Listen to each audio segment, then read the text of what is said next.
Juge chapitre 13. Samson juge en Israël. Les enfants d'Israël firent encore ce qui déplaît à l'Éternel, et l'Éternel les livra entre les mains des Philistins pendant 40 ans. Il y avait un homme de Tsoréa de la famille des Danites et qui s'appelait Manoach. Sa femme était stérile et n'enfantait pas. Un ange de l'Éternel apparut à la femme et lui dit: « Voici, tu es stérile et tu n'as point d'enfant. Tu deviendras enceinte et tu enfanteras un fils. Maintenant, prends bien garde, ne bois ni vin ni liqueur forte et ne mange rien d'impur, car tu vas devenir enceinte et tu enfanteras un fils.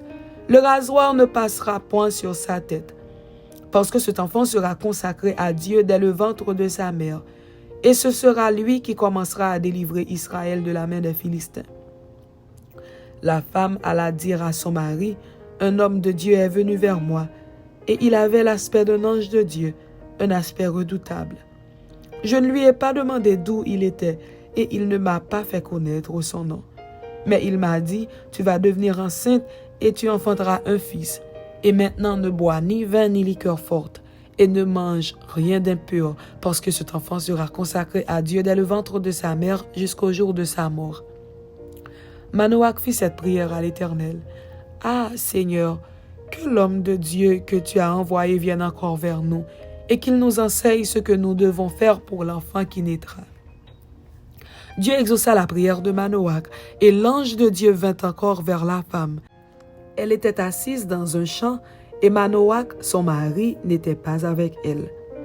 Elle courut promptement donner cette nouvelle à son mari, et lui dit: « Voici, l'homme qui était venu l'autre jour vers moi m'est apparu. » Manoach se leva, suivit sa femme, alla vers l'homme et lui dit: « Est-ce toi qui as parlé à cette femme? » Il répondit: « C'est moi. » Manoach dit: « Maintenant, si ta parole s'accomplit, que faudra-t-il observer à l'égard de l'enfant et qu'y aura-t-il à faire? » L'ange de l'Éternel répondit à Manoach: « La femme s'abstiendra de tout ce que je lui ai dit.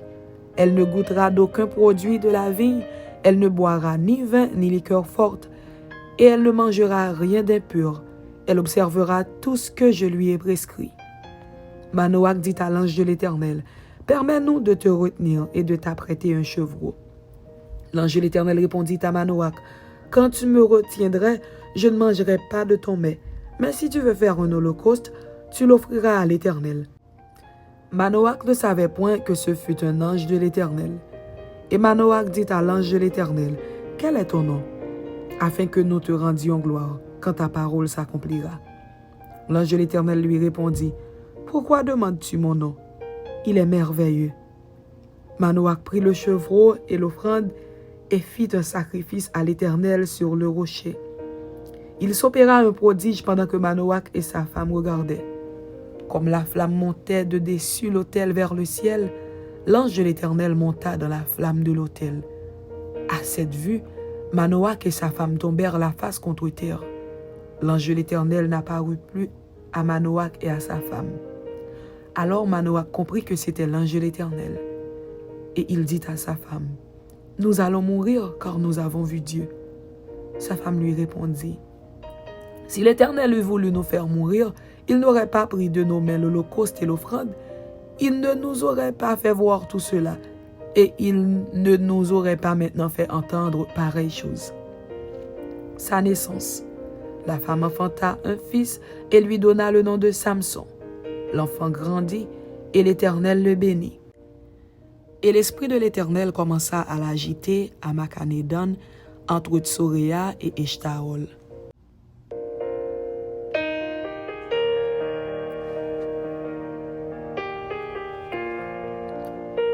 Juge chapitre 14. Son mariage avec une jeune fille des Philistins. Samson descendit à Timna et il y vit une femme parmi les filles des Philistins. Lorsqu'il fut remonté, il le déclara à son père et à sa mère et dit: « J'ai vu à Timna une femme parmi les filles des Philistins. Prenez-la maintenant pour ma femme. » Son père et sa mère lui dirent: « N'y a-t-il point de femme parmi les filles de tes frères et dans tout notre peuple, que tu ailles prendre une femme chez les Philistins qui sont incirconcis? » Et Samson dit à son père: « prends-la pour moi, car elle me plaît. » Son père et sa mère ne savaient pas que cela venait de l'Éternel, car Samson cherchait une occasion de dispute de la part des Philistins. En ce temps-là, les Philistins dominaient sur Israël. Samson descendit avec son père et sa mère à Timna. Lorsqu'ils arrivèrent aux villes de Timna, voici, un jeune lion rugissant vint à sa rencontre. L'Esprit de l'Éternel saisit Samson et, sans avoir rien à la main, Samson déchira le lion comme on déchire un chevreau. Il ne dit point à son père et à sa mère ce qu'il avait fait. Il descendit et parla à la femme, et elle lui plut. Quelque temps après, il se rendit de nouveau à Timna pour la prendre, et se détourna pour voir le cadavre du lion. Et voici, il y avait un essaim d'abeilles et du miel dans le corps du lion. Il prit entre ses mains le miel dont il mangea pendant la route, et lorsqu'il fut arrivé près de son père et de sa mère, il leur en donna, et ils en mangèrent. Mais il ne leur dit pas qu'il avait pris ce miel dans le corps du lion. Le père de Samson descendit chez la femme, et là, Samson fit un festin, car c'était la coutume des jeunes gens. Dès qu'on le vit, on invita 30 compagnons qui se tinrent avec lui. Samson leur dit, « Je vais vous proposer une énigme. Si vous me l'expliquez pendant les 7 jours du festin, et si vous la découvrez, je vous donnerai 30 chemises et 30 vêtements de rechange. Mais si vous ne pouvez pas me l'expliquer, ce sera vous qui me donnerez 30 chemises et 30 vêtements de rechange. » Ils lui dirent, « Propose ton énigme, et nous l'écouterons. » Et il leur dit, « De celui qui mange est sorti ce qui se mange, et du fort est sorti le doux. » Pendant 3 jours, ils ne purent expliquer l'énigme. Le 7e jour, ils dirent à la femme de Samson, « Persuade ton mari de nous expliquer l'énigme, sinon nous te brûlerons, toi et la maison de ton père. C'est pour nous dépouiller que vous nous avez invités, n'est-ce pas? » La femme de Samson pleurait auprès de lui et disait, « Tu n'as pour moi que de la haine, et tu ne m'aimes pas. Tu as proposé une énigme aux enfants de mon peuple, et tu ne me l'as point expliquée. » Et il lui répondait, « Je ne l'ai expliqué ni à mon père ni à ma mère.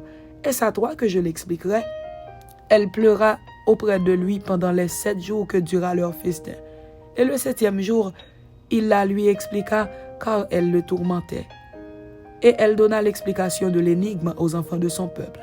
Les gens de la ville dirent à Samson le 7e jour, avant le coucher du soleil, « Quoi de plus doux que le miel, et quoi de plus fort que le lion? » Et il leur dit, « Si vous n'aviez pas labouré avec ma génisse, vous n'auriez pas découvert mon énigme. » L'Esprit de l'Éternel le saisit, et il descendit à Ascalon. Il y tua 30 hommes, prit leurs dépouilles et donna les vêtements de rechange à ceux qui avaient expliqué l'énigme. Il était enflammé de colère, et il monta à la maison de son père. Sa femme fut donnée à l'un de ses compagnons avec lequel il était lié. Amen. C'était Juges chapitre 13 et Juges chapitre 14. Que Dieu vous bénisse. Amen.